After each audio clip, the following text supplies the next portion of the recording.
Welcome to Enots Engineering. I'm Alan.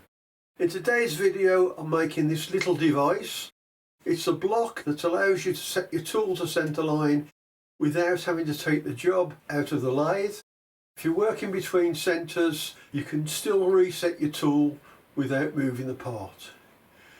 I made one of these about 7 years ago. I've modified this one slightly, so this is the latest design, and I'll do a drawing for it. So let's go into the workshop, see how it works. Most times when you come to adjust your tool or change your tool, you need to check that your tool's on centre line. And if you're working on a part that's between centres, that means you have to take your job out, turn the tool post round, move the tool to the centre, check the height, return the tool post and reset the tool. The first thing you need to do is to confirm that you have got a flat face on the top of your compound slide. If you have a domed face, then this won't work. You need a flat face so you can place your centering device on the top of the slide. Next thing you need is just put a dowel in the lathe and measure the distance between the top of the face and the dowel. Once you've got that distance, then you know the diameter of the dowel, half the diameter, add it to this distance, and that gives you the centre line position from the top face to the centre of your chuck. The tool post I'm using, I can slacken that off and turn the tool round so it's facing me, and also I can adjust the tool up by turning the screw. So all I need is some way of knowing what height this is to the centre of the lathe. Once you have the centre line position from the top to the centre of the chuck, you need to make this block to suit. So just under that lip to the top of this compound slide needs to be exactly the same as a measurement that you made. So you know that the top of this lip is on the centre line.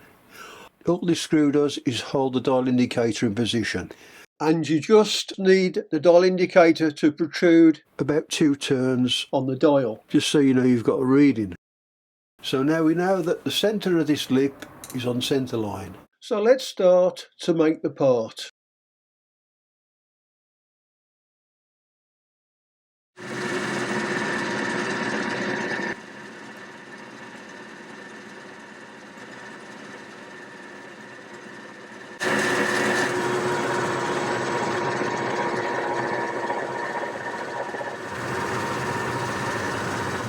I've just faced this bar up and skimmed the OD.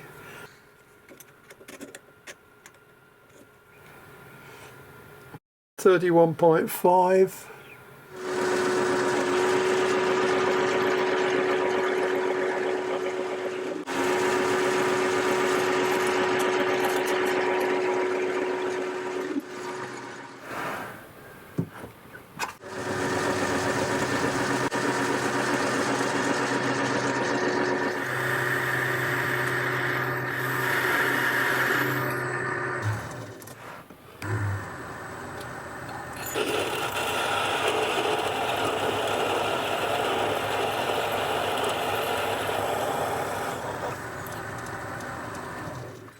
I'm reaming this out now, 8mm.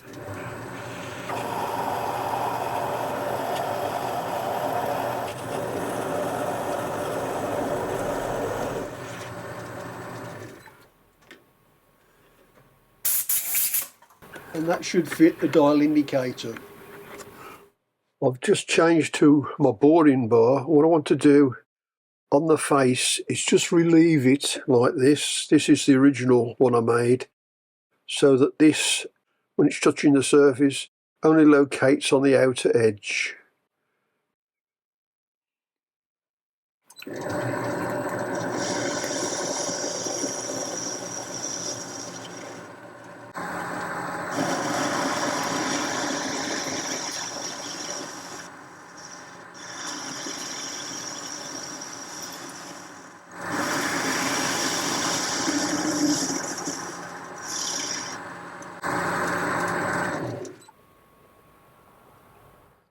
The next thing I want to do is machine an undercut in the corner and get this face square.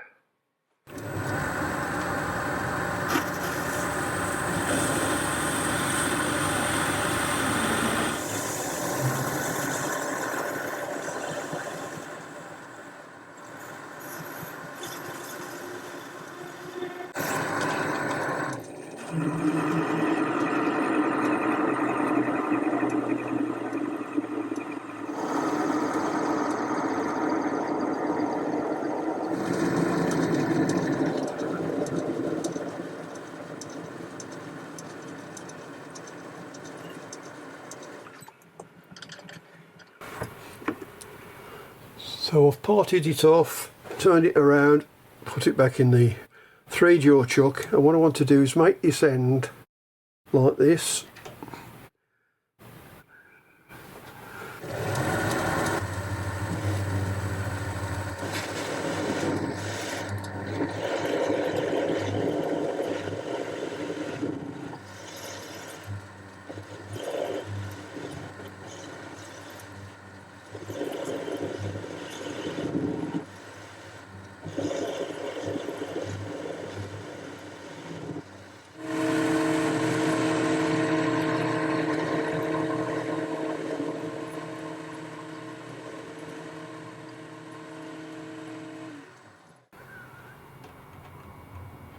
And next I want to thin this down on the back so it's a slight taper on the edge.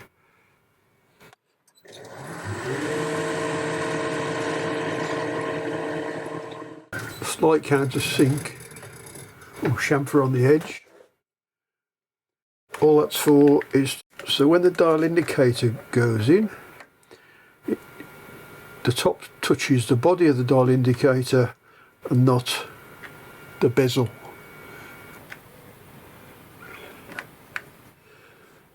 And it's clear on the bezel. So now all I need to do is just put a chamfer on here, a taper, just to make it look nice really.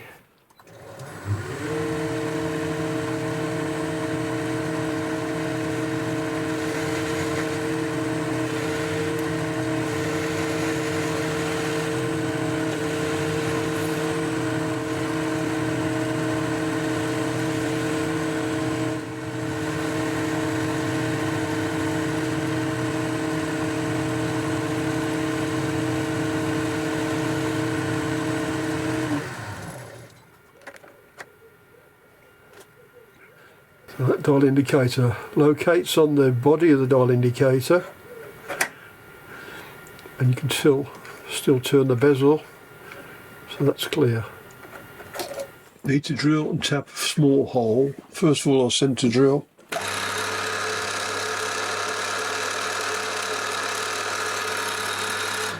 I'm drilling 4mm.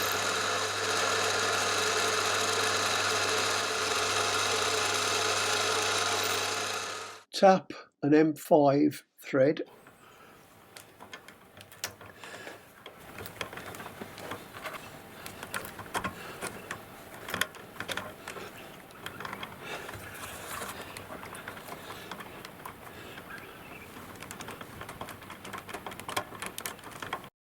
Just making the brass screw.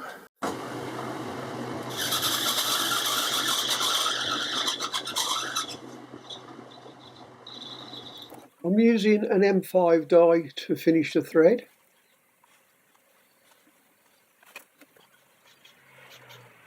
Once I get to the face, reverse the chuck.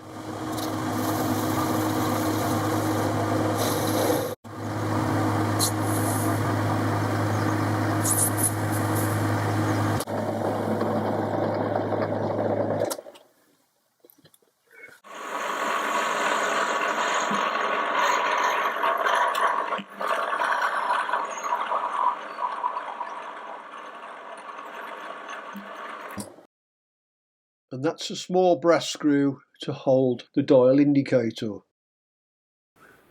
That's the finished item.